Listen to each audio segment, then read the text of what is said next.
আল্লাহর ওয়াস্তে, এটা আমি প্রথমে বলতে চাইছিলাম, আল্লাহর ওয়াস্তে ডিভাইসের এডিকশন থেকে বাচ্চাদেরকে বাঁচান। ডিভাইসের এডিকশন এত মারাত্মক যে আমি নিজে এখন কোরআনের আয়াত ভুলে যাচ্ছি দিন দিন। এই ডিভাইস আমার হাতে যেটা আছে এটা একটা পয়জন, এটা একটা হিপনোটাইজ করার যন্ত্র মানুষকে। এই মোবাইলের এডিকশন থেকে বাচ্চাদেরকে বাঁচাবেন আল্লাহর ওয়াস্তে।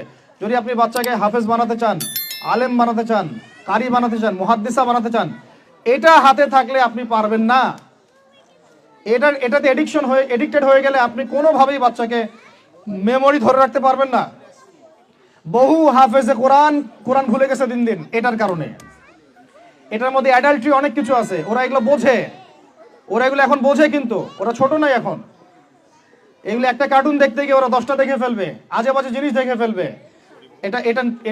এটার মানে ব্যবহারটাকে নিয়ন্ত্রণ করেন, ডিভাইস এডিকশনটা বন্ধ করেন। আল্লাহ পাক তৌফিক দান করেন, আমিন।